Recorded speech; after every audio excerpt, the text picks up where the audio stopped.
Yeah. So yeah, I knew first about Zone was from a YouTube video by Neil Griffiths, right? Do you know Neil Griffiths? He's the know the founder of name. Yeah, he's the Maybe I founder follow of on Twitter. Republic of Consciousness Prize. Mm, It's the prize for small presses. mhm. And he uploaded like a few YouTube videos. And whenever I look for some recommendation or something, sometimes I try to watch his recommendations. And the way he talk about zone is like talking about uh like the love of his life, you know. Yeah, Huh. I yeah, have yeah, to watch that. I haven't seen yeah, yeah. it. Maybe I'll send the link to the video. Yeah. And he talk about the inventive format, right? It is like a 500 pages of sentences, right?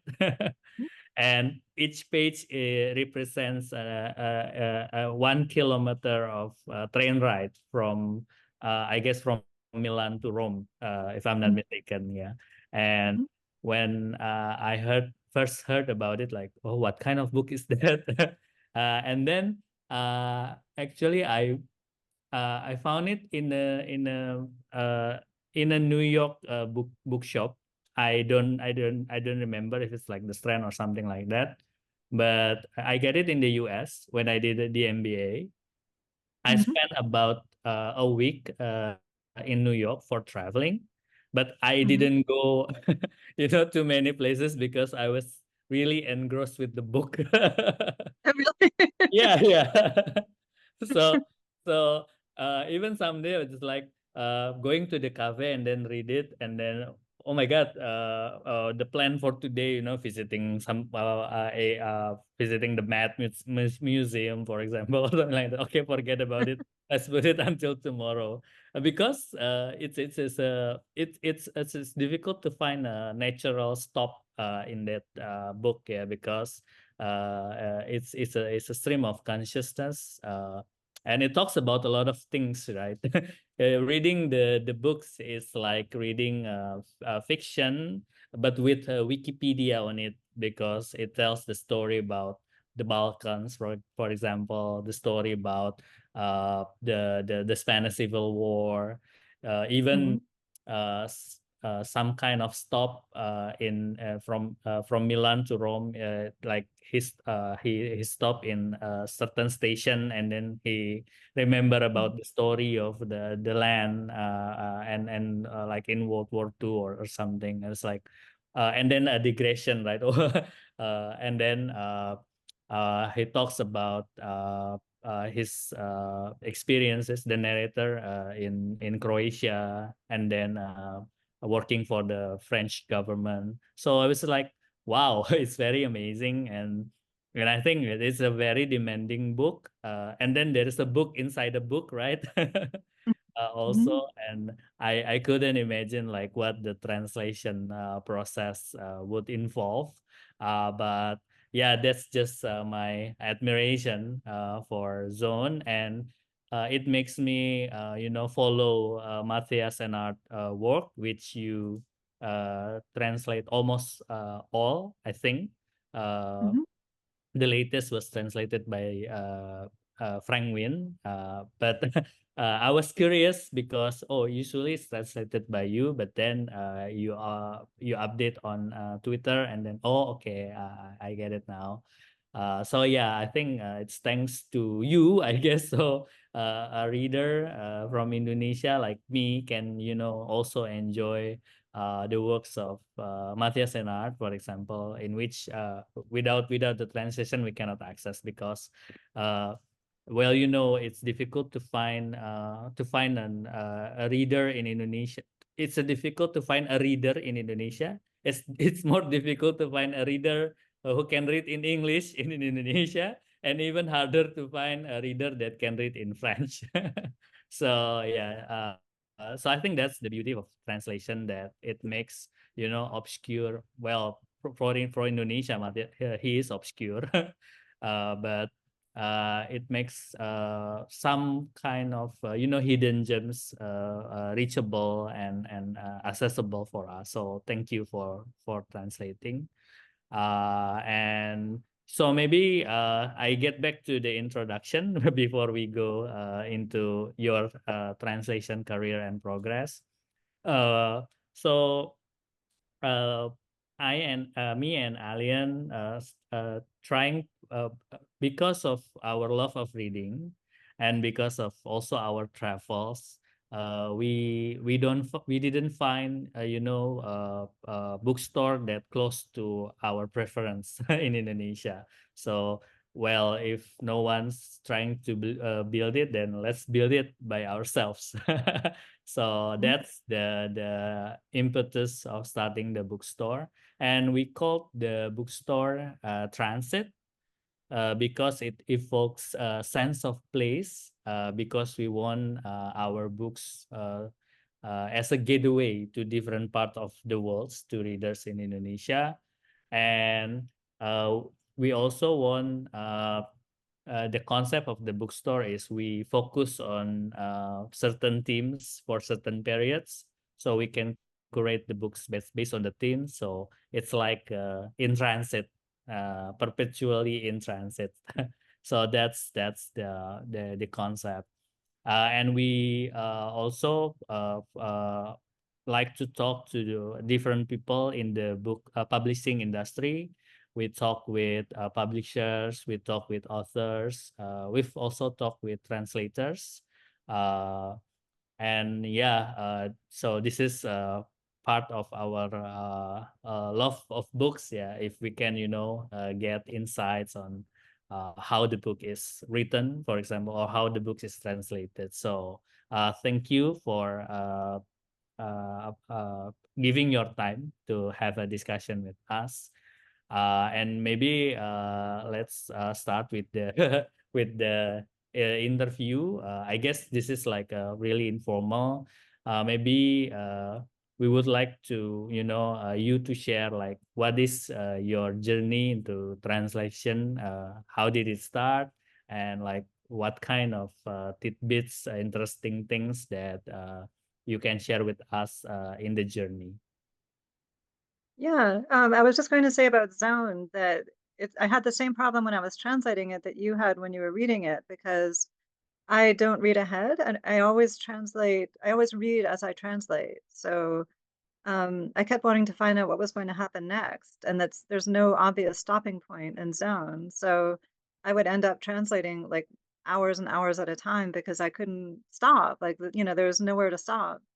So that was actually the most, people say, oh, it must have been such a difficult book to translate, but actually it was very easy to translate. It was because it was so interesting. The hard part was like not translating it. Yeah, The yeah, hard part was stopping.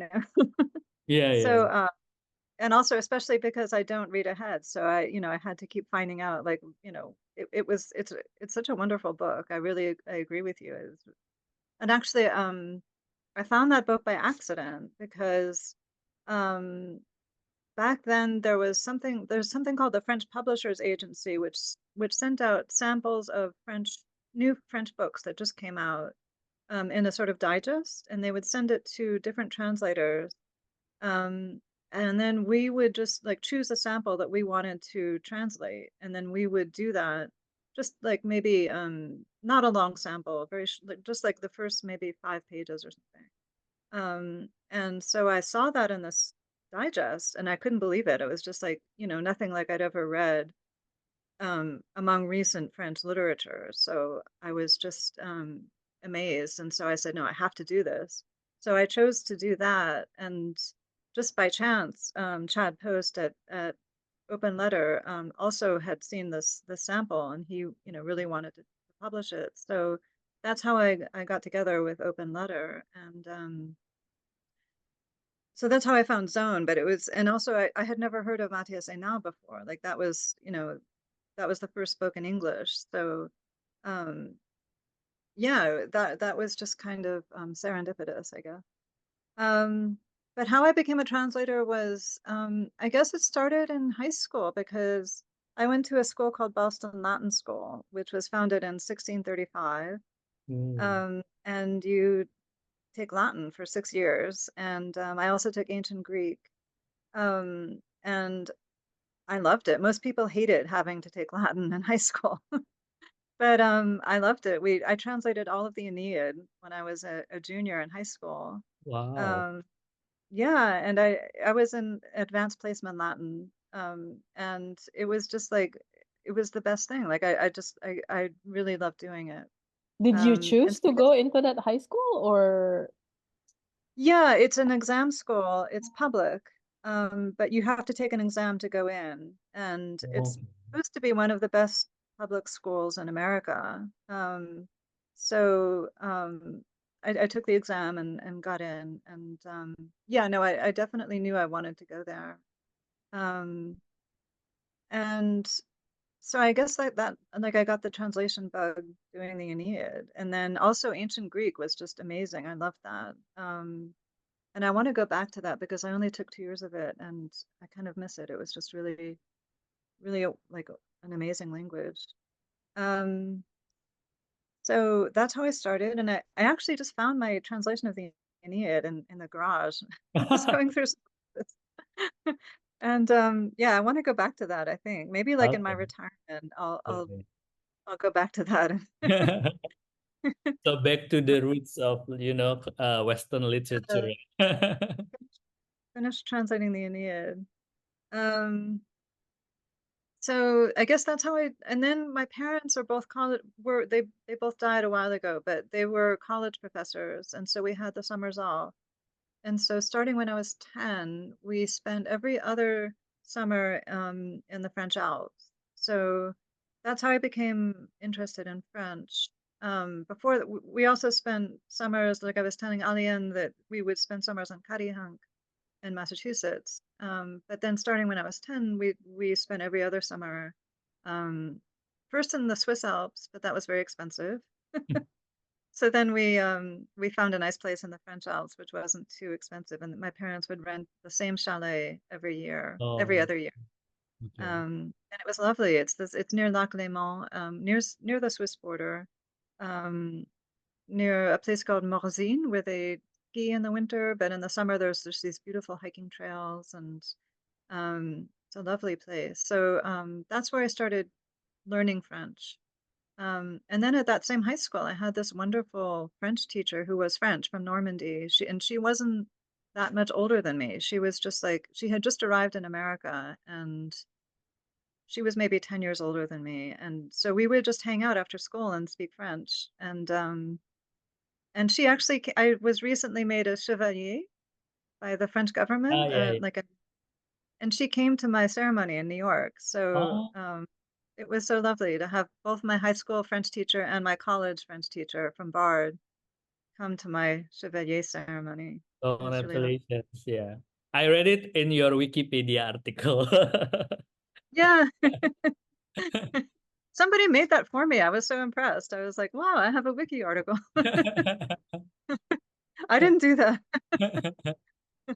That's like an achievement unlocked. Uh, so But that's how I became a translator. but when did you start into publishing? Did the Um, publisher find you or you found them? Yeah, I've actually been really lucky all my life. Like I've never had to send work out. I've always been asked to do things, which is really unusual for translators. So my first job was my husband is a poet. His name is Robert Kelly, and he is friends with another poet named Pierre Joris, who translates Celan and also Blanchot. And the Stanford University Press asked Pierre Joris to translate the work of fire, La Part des Feux, by Blanchot, and he didn't have time, and so he recommended me. And I had just published translations of poems in magazines at that point. Oh, I forgot to say, when I went to Bard College, I majored in French, and then there's something called a senior project, which is like a thesis that you do when you're a senior, and you can either do like a critical work or you can do a creative work. So I translated a book of poems by a French author named Jean-Paul Auxmery. So Robert was my advisor for that, actually. That's how I met him. We didn't actually get together until after I graduated, but so he was my advisor for this book of poems. So that was my senior project, was a translation project. And that's actually the only book that I've translated that's never been published, which is kind of amazing. Yeah. So so let's see. So Pierre didn't have time to do the Blanchot, so he recommended me to Helen Tarter, who was the editor at Stanford University Press. And so I just sent in a sample of the work of fire, and she liked it. I mean, she liked that it didn't sound very like translation-y. Like it didn't sound very academic. Hmm. You know, I tried to make it as natural as possible because Blanchot, I don't know if you know Blanchot, he's very he's difficult. He's pretty famous here too for readers of classics. Oh, really? But yeah. But not as famous as I don't know how to pronounce French names, but Proust, the other people, other authors that you translated as well. But yeah, like I he has cult followers here, basically. Oh, okay. Wow, amazing. Yeah, I mean, he's the sort of writer that would produce cult followers because he's there's nobody really like him. Like he's sort of in a class on his own. And so my first book was like a baptism by fire because it was the work of fire by Oh. Blanchot. And then after I did that, then I did maybe 3 other books for Stanford University Press. And so that's how I got started. Yeah. And it was just completely serendipitous, like very lucky. And thanks to Pierre that happened. So Yeah. yeah, the universe is working for you, yeah. And also for me because of you, I can enjoy a lot of works by French authors, yeah, by Mathias Énard, for example. But Who are yeah, who are your other favorite authors? Like who do you sell a lot at your bookstore? okay, so there are different things. They are like bestseller, and there are things that I like. And the Okay. Venn diagram is like 2 circles. Yeah. Even Indra and I have different tastes in reading Yeah. as well. But yeah, so for example, we sell a lot of Korean lit is very popular now, Korean literature.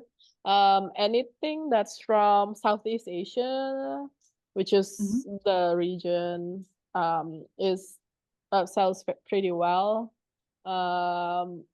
Surprisingly, it's really hard to sell books by white men. But yeah, Indra can tell what he likes to read because he does a lot of the curation, and I will add my own books as well. So like readers of Transit Bookstore usually guess, oh, who curates this book? Who curates this book? Kinda. Yeah. Thankfully, our tastes are different, yeah. So we can, complement each other. So Alien is more into poetry and into graphic novel.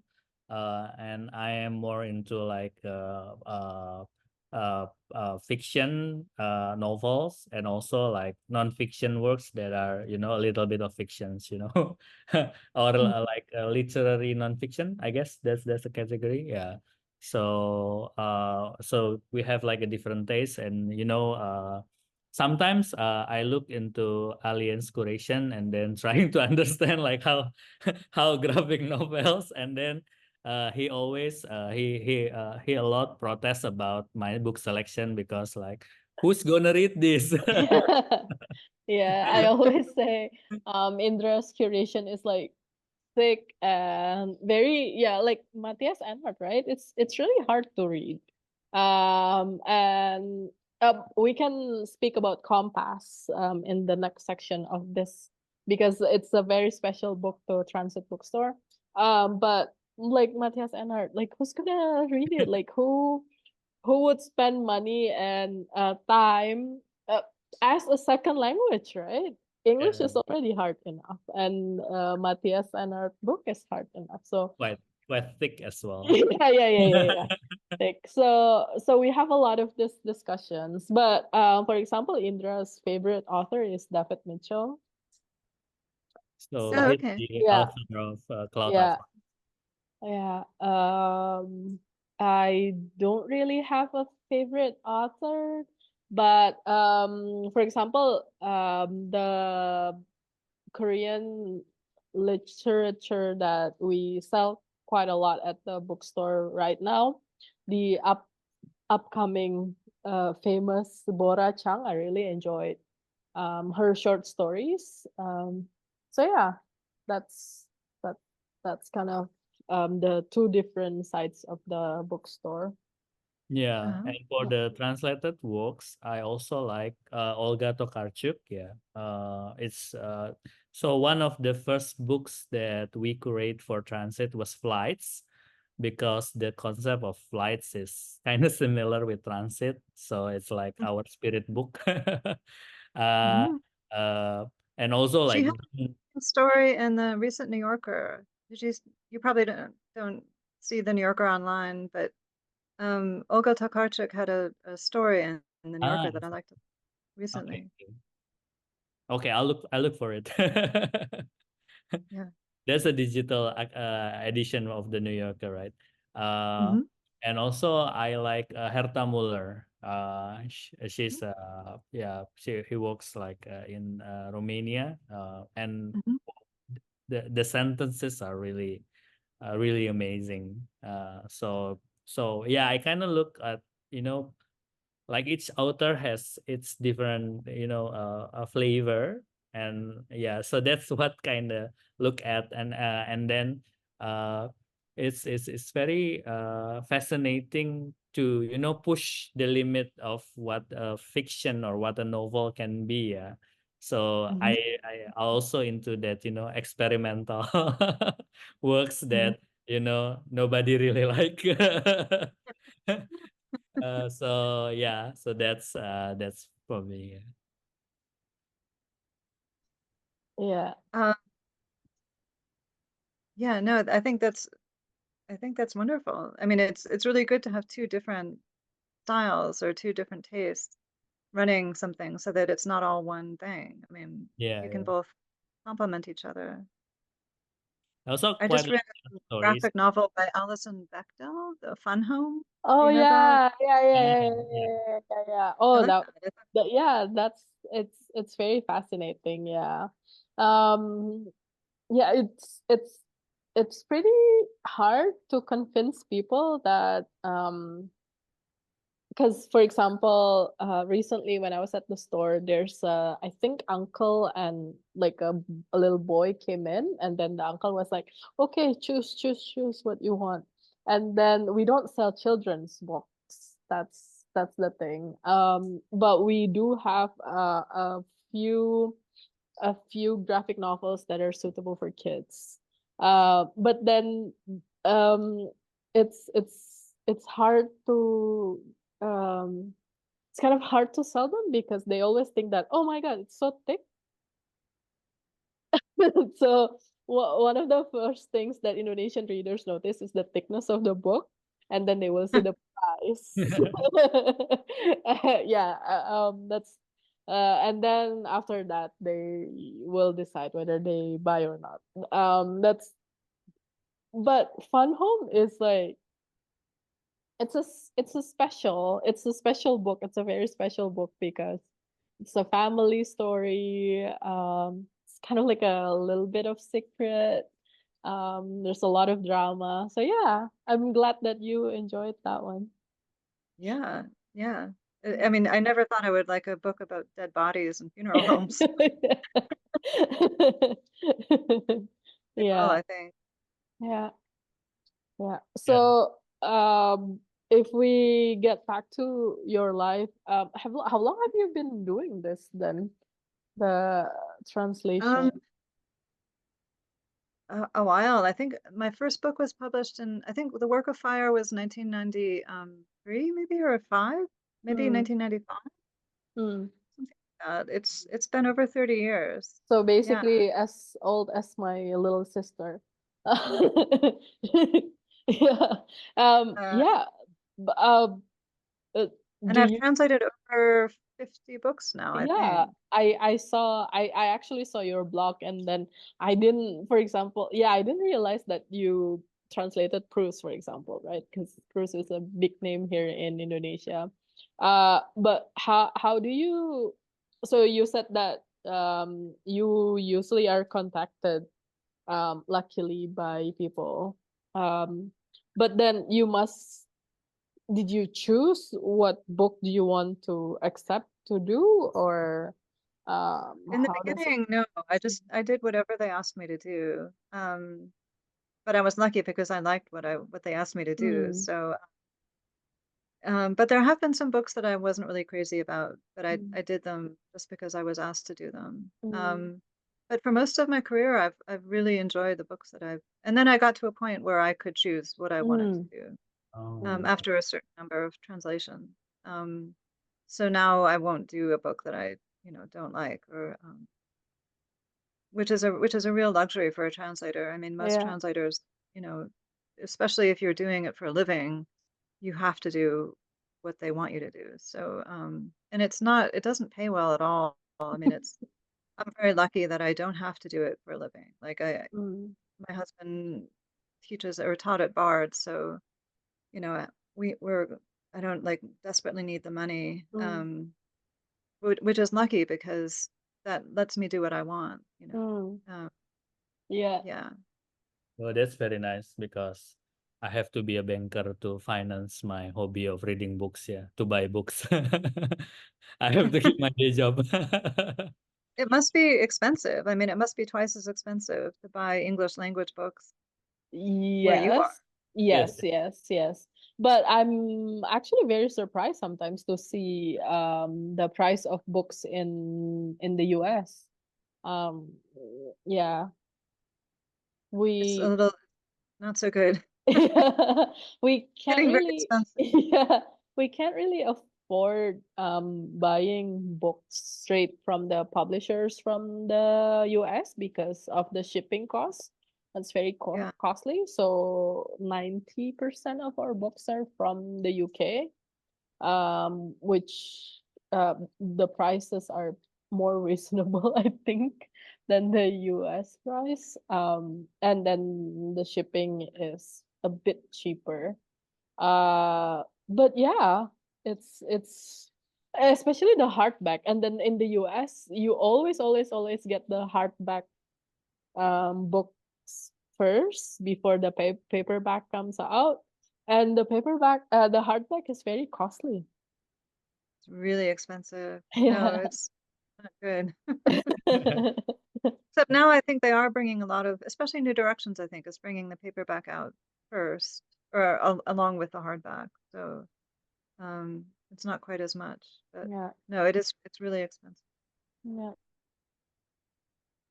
Yeah. Yeah.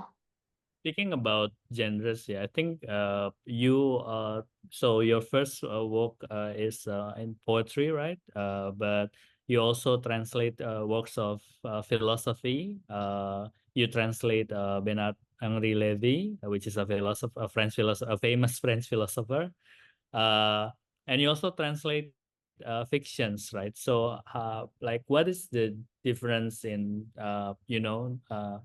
translating process, like what do you like one genre over the other, and how, like, what is the creative process between translating different genres?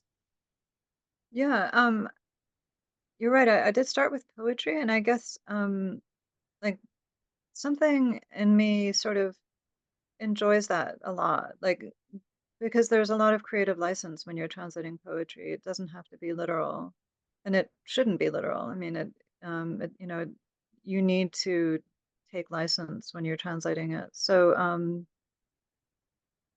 I feel a little bit freer when I'm translating poetry, and I feel like I can be like not express myself, but like express my desires more or something. It's sort of hard to describe, but I feel freer when I'm doing poetry, and I feel a little bit more obliged to be faithful to the author when I'm translating prose, especially philosophy. I mean, that especially Blanchot. Blanchot is kind of an exception, but he's very you have to be true to what he is saying. Like you can't just interject your own thoughts or ideas or whatever. Um, so when I'm doing Blanchot, it's very I try to be as faithful as possible to the French. When I'm doing poetry, I like take more liberties, and I feel a little bit like I can be more myself somehow. But I think I really like I'm happiest when I'm translating Énard, the Mathias Énard, or somebody like that who is like creative fiction, which where I can take freedoms and I can take liberties, but I can also be faithful to the original. So it's like a mixture of the two. I can, you know, be myself, but I can also follow what the book is saying, what the text is saying. Do you have Mainly, I any? try to be a medium. Like I try to just let the words speak through me. Like I don't try to, you know, put any of me in it. Um, so it's sort of like going into a trance and then just Mm.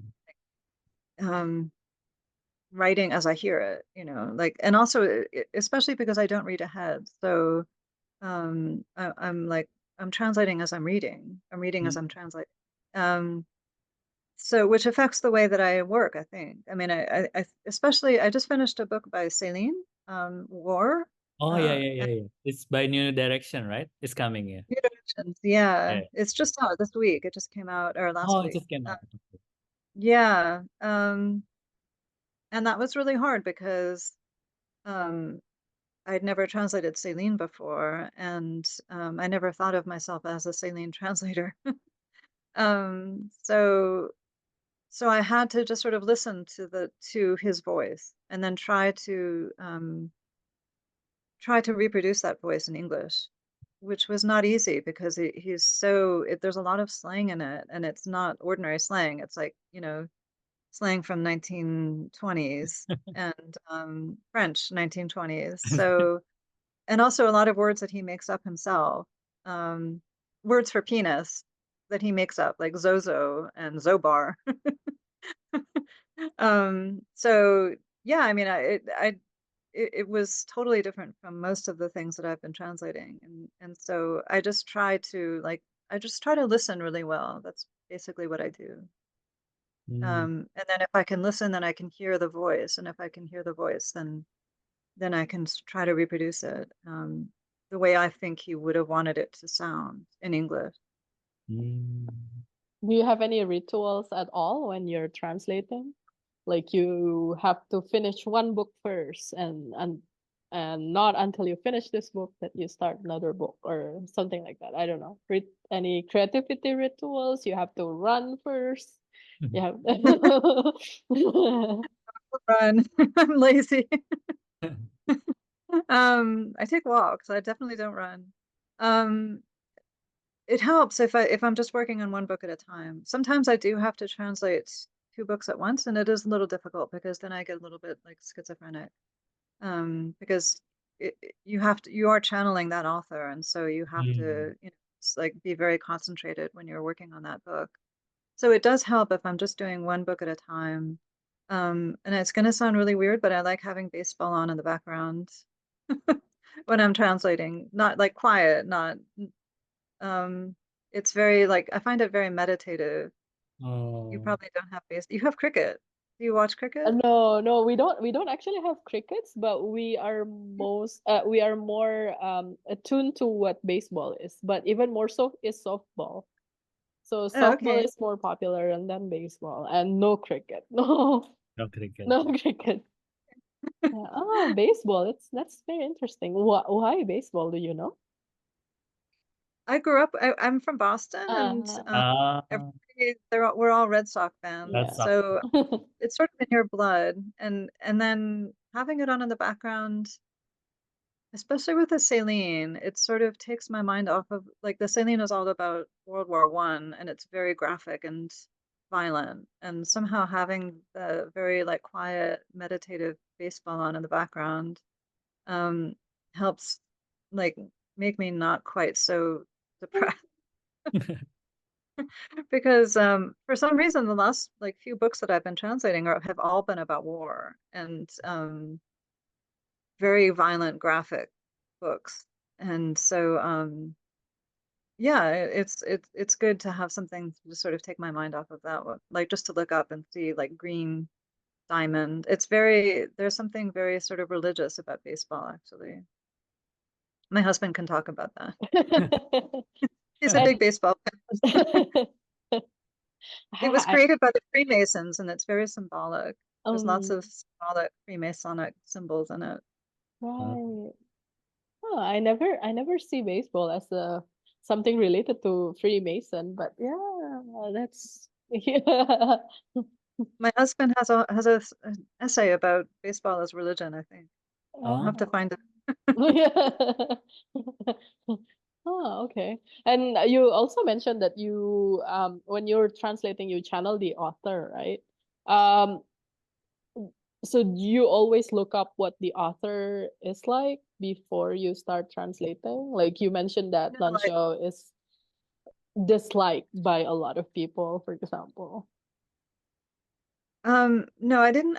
I shouldn't have said. I mean, I didn't mean the author as a person, but I mean, I try to channel the voice, which is different Right, right. because Yeah, yeah, yeah, yeah. Different. Yeah, yeah, yeah, I yeah. mean, Yeah. I don't actually like the concentration on author, especially with the saline. It's everyone is concerned. He was a huge anti-Semite and he was a terrible Mm, person. mm. Um, and so most of the reviewers talk about his anti-Semitism and about Ah. mm, what a horrible person he was, which he totally was. He was terrible. But his work is amazing. Mm, And I'm one of those people that like to separate the work from the author. And mm. I just think that if great literature is great no matter what, like no matter how horrible the writer might have been, because there are so many amazing books that we have now that were written by really terrible people. Desmond Pound is one of my favorite poets, and he was a fascist and a terrible person. But maybe not a terrible person, I don't know. But yeah, I'm not channeling the author. I'm Mm, channeling the voice of the book, um, which can be very different, like from book to book. So like Mathias Énard writes in many different voices. He never uses the same voice, and that's one of the reasons why I like him, is because he writes in many different voices. For like Compass is different from Zone, which is different from Street of Thieves, which is different from the book that I just finished, which is called Déserté, which I'm calling The Deserters in English. Um, I mean, there are similarities. There's always like wars somehow in his books. There's like a sort of um, it always sort of haunts the narrative, the the, the theme of war and violence is always there, but the voice is always different. Like the Annual Gravediggers. I mean, that was totally different from all of his other books. Yeah, yeah, yeah. Uh, yeah, so that's what I try to get. Like I try to capture that voice, whatever that is. Um, and usually it doesn't happen until like maybe I'm 50 pages into the book, and then I'll have it, and then it'll be much easier to translate. But in the Mm. beginning, it's always very hard because I don't have it yet. I haven't read it yet. So, um, but then once I have it, everything flows much easier. Oh, but also on Twitter, I think you posted that you finished Deserter and then you send it to Énard, Mathias Énard. Yeah. So how do you always do that with your I author always who send it is to still alive or yeah. No, I always send it to the author. uh, And Matthias I mean, he's a translator himself, so he knows, what's involved. He translates Arabic into French. Arabic. hmm he's a very good translator. I mean, he does some really difficult books. So he knows what's involved in translation. And he really leaves me alone. Like he doesn't, he usually doesn't change anything. And I actually just wrote to him recently and asked if he'd looked at it yet, and he said, "Oh no, but I'm sure it's perfect." So, which is nice. It's nice to have an author say that. Now Indra really wants to buy the book and read the book.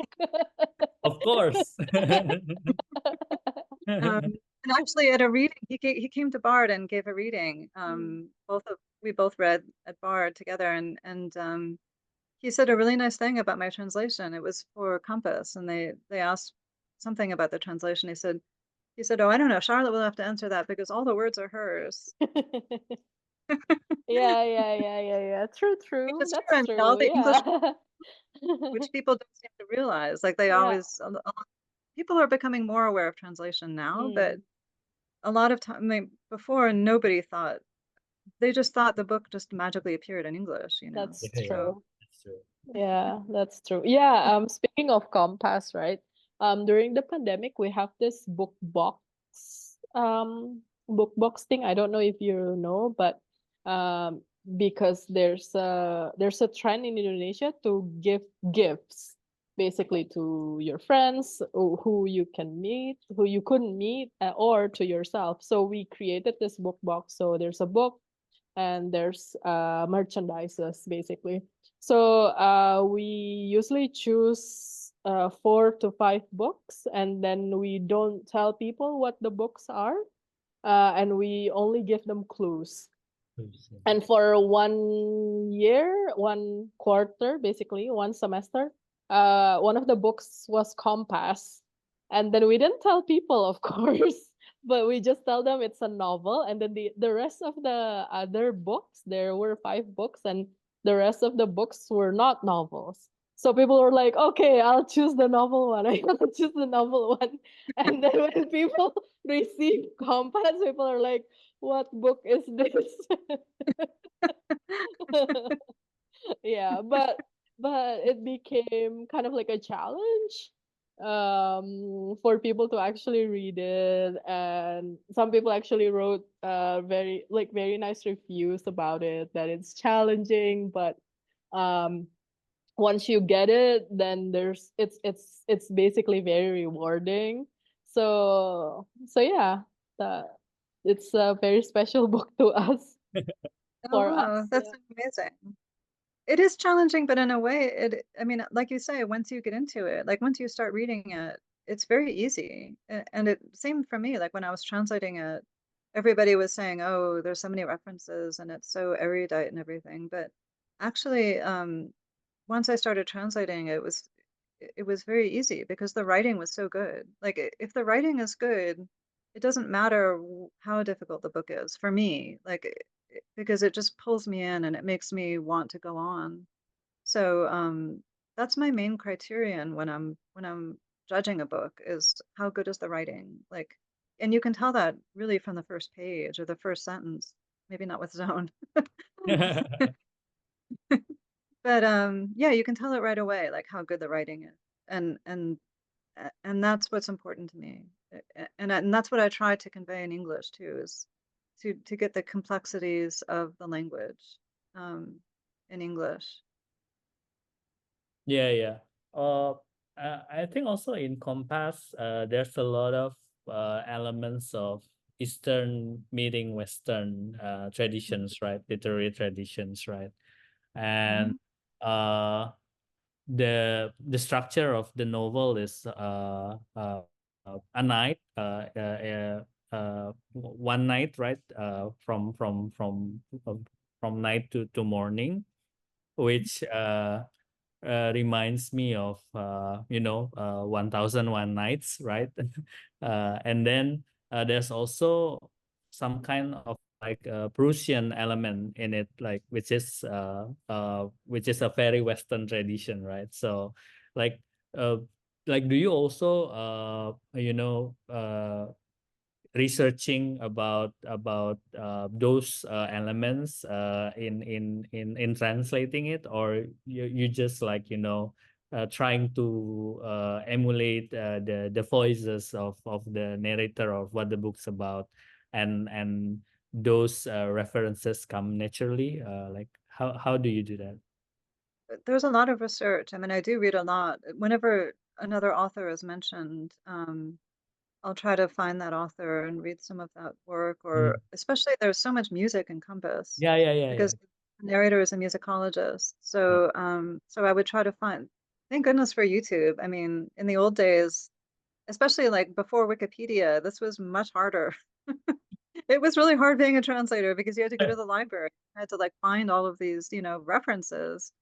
Now it's so much easier with the internet. Like I can just go online and, look up on Wiki what person they're talking about. But there is a lot of research involved. And for me, Compass was really wonderful because I love classical music and that's pretty much all I listen to. So I was able to just like find all of these works on YouTube and, and I would play them while I was translating. So no, that was really wonderful. And I think Fitzcarraldo did a playlist for Compass. So Oh, you can like actually, if you go to their site, you can see the playlist and like play all the pieces that are mentioned in the book, which is really good because there's so many. I mean, it's amazing. Yeah. There is so many. And so because you said you translate as you read, how many times do you revise or edit? A lot. I revise a lot. Yeah. Yeah. Um, well, first, actually, I have a new habit now. I used to print it out, print like the section that I did that day, I would print out and then I would go over it. But my husband, his eyesight is very bad now. He can't read anymore. He can read like on the computer, but he can't like read a printout. So now what I'll do is and he always edits my work also. So we both edit it. Like I edit it and then he reads it and edits it. But now what I do is I'll finish a section and then do you know Microsoft Word has a read aloud feature? It'll read something to you. And so that's what I do. I'll have the computer read that section that I did, which is really good because then there's no emotion involved. It's just this computer reading. And then you can tell right away if there's something off, like if it doesn't sound right. Um, and so then we both, I'll play it on, I have like a sound bar for our TV. So I'll connect my computer to the sound bar and then I'll play that on the sound bar. And so that's like at the end of the day, we both listen to what I've just translated. oh. And we both change it. Like it's, depending on how it sounds. So I really like that feature. And I wish there were more text to speech things out there. I've been looking and it's hard. Like it's hard to find. I think there's one called Naturally Speaking, which is pretty good, but it's Yeah. hard for people to see well, especially websites. I don't think people realize when they design websites like how difficult it is for people who don't see well because Mm. they'll do it like gray on gray and that's not good. It has to be high contrast, like black on white, and I've become very aware of that now that Robert doesn't see well. So I try like on his website and on my website, it's very clear. Like it's very, there's nothing ambiguous about any of our websites. Like especially graphic designers, like they go overboard. Like they just become very artistic and, words sort of disappear. Words are important. Yeah.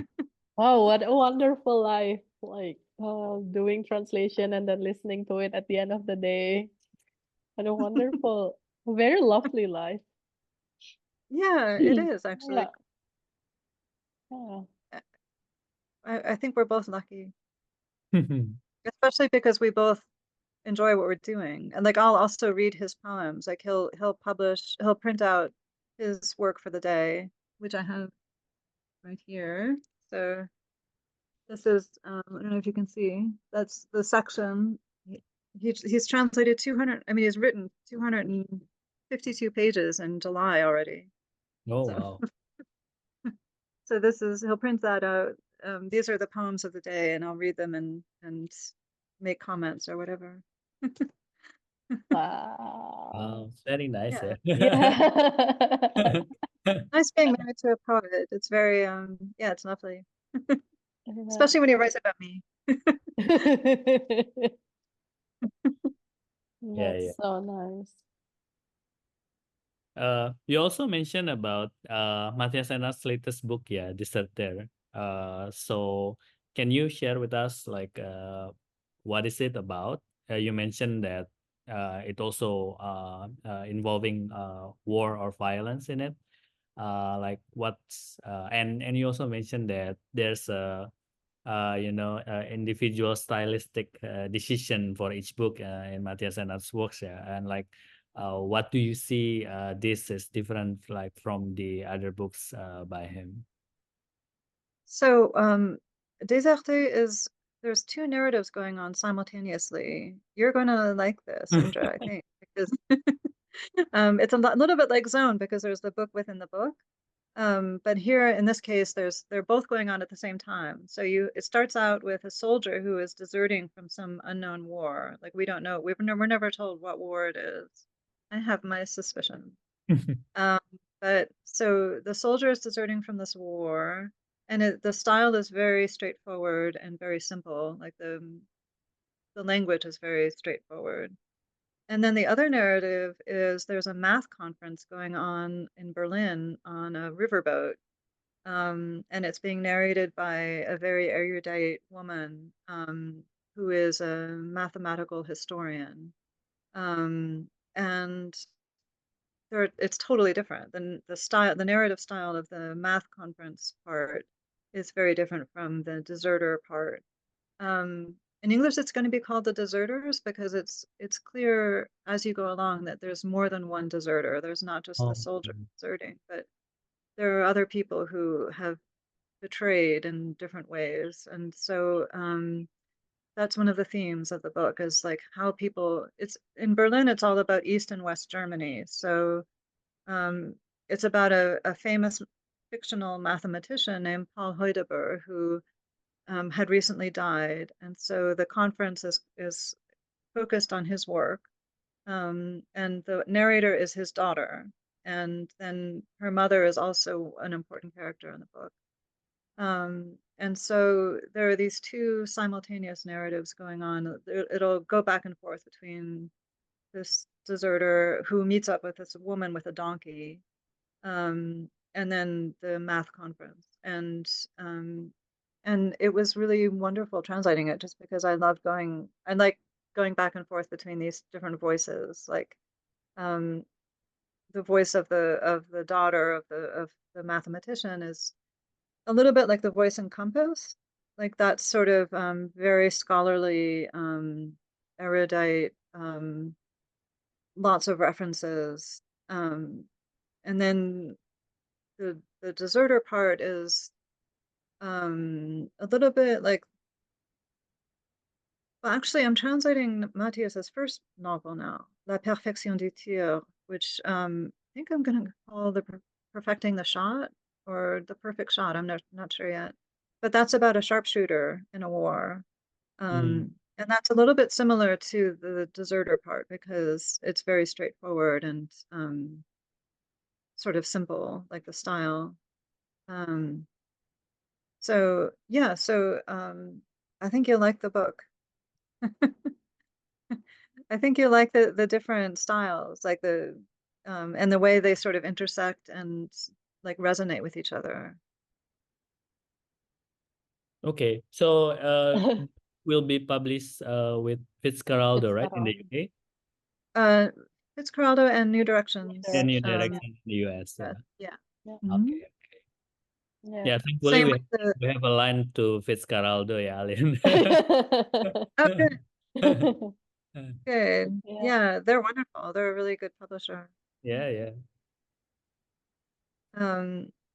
Yeah, and also same with this new Énard, which is the first novel. That will also be Fitzcarraldo and New Directions. Very cool. So, do you expect the translation of the first book also in the coming future, or it will be like next year? The first one, let's see, it's due I think sometime in the fall. So I think it'll be like next spring maybe. I'm not Oh, actually sure. Sometime pretty soon. I mean, like within a year, I think. Not sure. Wow, in a sense, you're very productive as well. Yeah, I know. I seem to go from one to Yeah, the next, yeah. especially now with the Celine, because then after this one, I have another Celine, oh, which is the other newly discovered manuscript by Celine called Londres or London. And that takes up where this book leaves off. So this is where he was in the war and in the First War. And then it's very autobiographical. So then he went to London afterwards. So that's what the next book is. It's like 550 pages, and it's yeah, it's yeah, gonna be difficult. But I think that'll take at least a year. It's gonna be hard. yeah, yeah. But you were saying that you have a war and peace theme, and so Yes, yes. And we always ask our guests to recommend us books, and we are curious what books you can recommend to us. so I have them here. Wait. Yay. Okay, so this is the can you see this is Oh, War yeah. by Celine.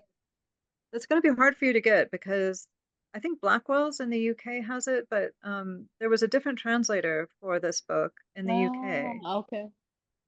His name is Sander Berg, and it's being published by Alma in the UK. Right. They're like blocking distribution of my translation in the UK. They really are. Like it's not very nice of them. So hard to get this. But a friend of mine in the UK says that you can get it from Blackwell's if you're in the UK. And also Abe Books, I think. So there's war, and then obviously Zone is good for the war theme. Yeah. Gimana ya? And then this book, Iya pakai aja. The Kindly Ones. Ah, yeah, yeah. Do you know this? By Jonathan Littell. Yeah, It's yeah. narrated by a Nazi, a fictional Nazi, and it's all about World War II. And yeah, that's really difficult. But then on the peace theme, I was trying to think about that, and I have this by the Dalai Lama. It's called My Spiritual Journey. Yeah, how did Um, it go? Like, how did you manage to translate a Dalai Lama book? Yeah, well, I'm a Buddhist, so I'm not really sure. I don't think the publisher knew that when they asked me. I was actually trying to remember how I did this. I honestly don't remember if I got this. And I don't even remember, wait, who published it?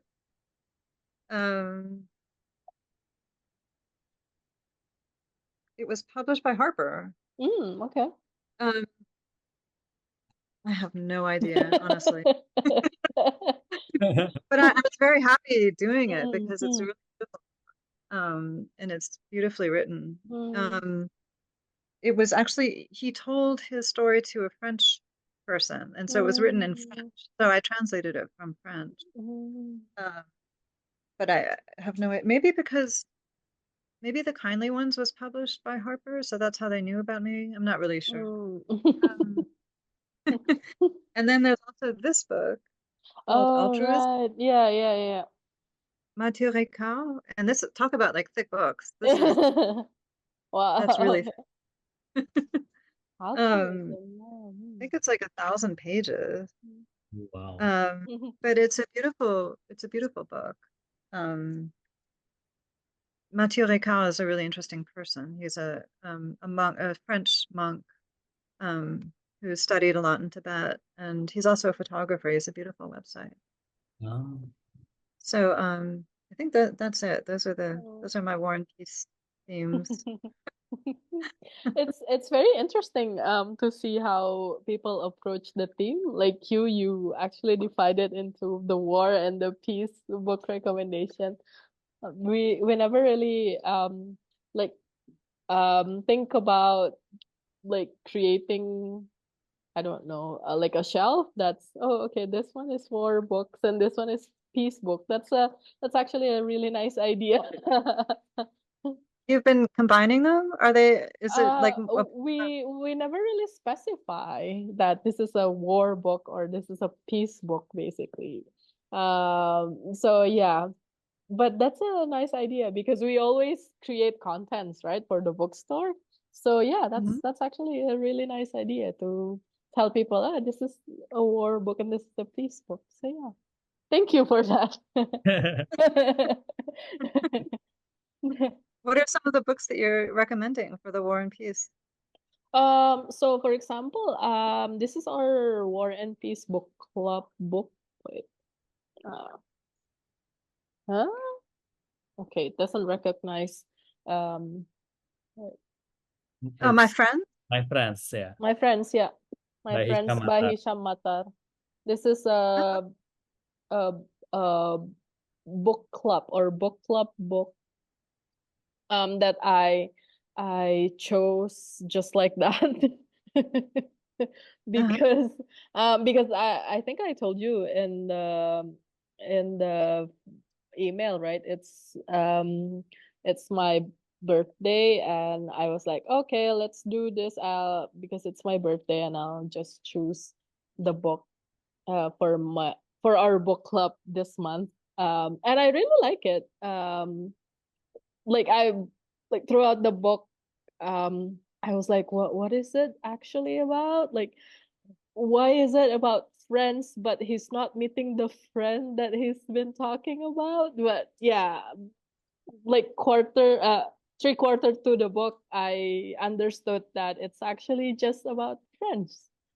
So friends and friendship and the lives of um your friends or the friends that you have. So I think it's a very beautiful book. And and yeah, sorry. is there war in it?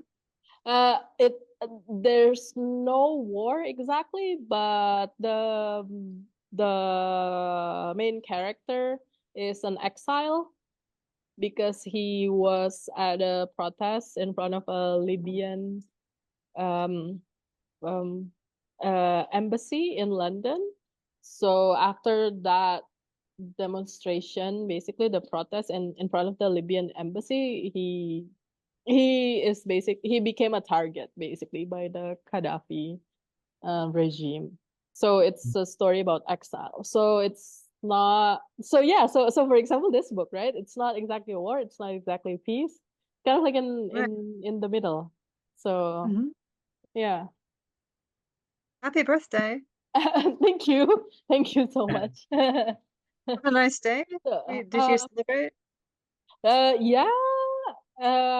We had a good lunch, my choice. So yeah, it was nice. And Oh, I good. received cake. So yeah, it was nice. Cake is always Yeah. Yeah.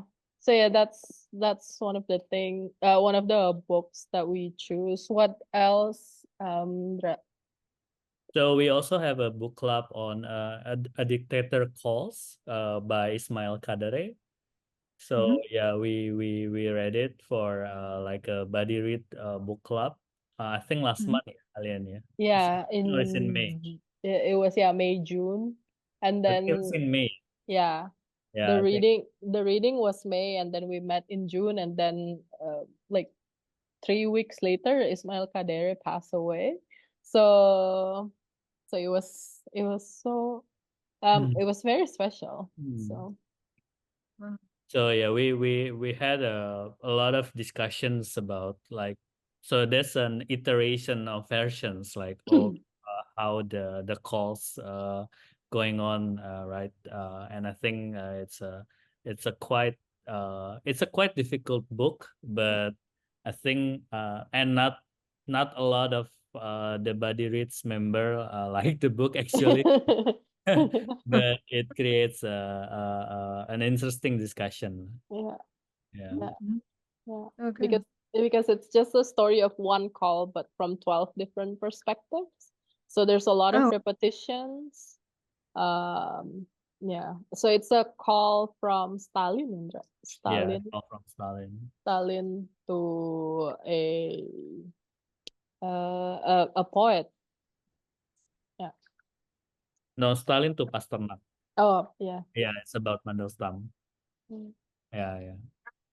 Oh, I should read that. It sounds interesting. Yeah. It's very interesting. I like it, but I think Indra doesn't. So so yeah. Yeah.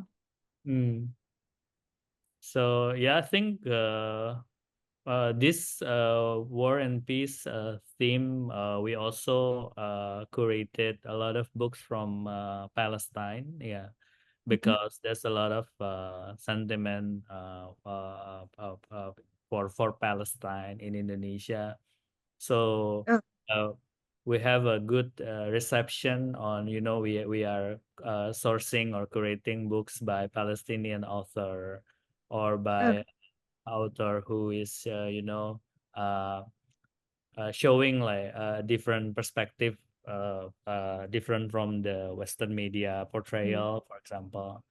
And one of them is a book by Mahmoud Darwish, which is a poet, a Palestinian poet, and it's sold like cakes. Yeah. So really, Yeah. It's uh, good. yeah. It's good that they're getting that they support the Palestinian cause. yeah, yeah.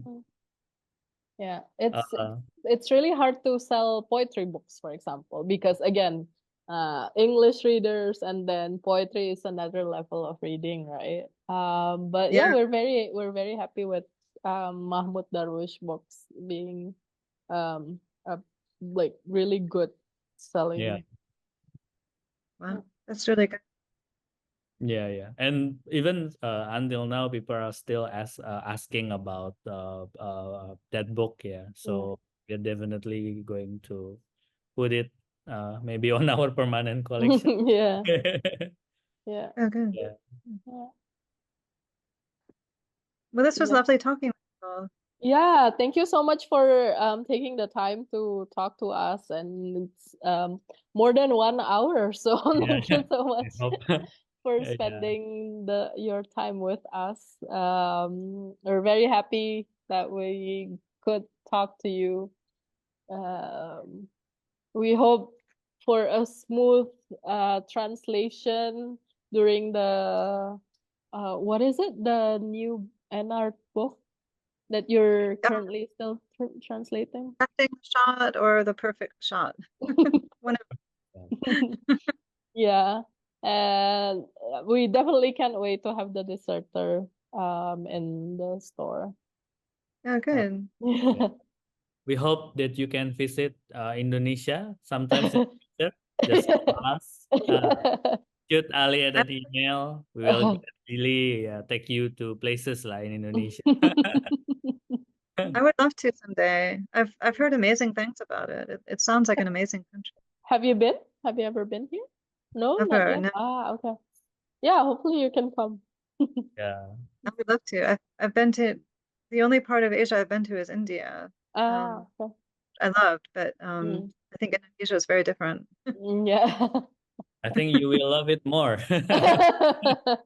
Probably. No, Oh, someday I yeah. Well, it was Good. lovely meeting you both, and thank you so much. I Thank you really, so Thank you much, so much for your Charlotte. time, Charlotte. Thank bye-bye. you. Thank you. Bye-bye. Bye bye. Have a Have a good good day. day, I guess. Yeah. It's night here, so bye-bye.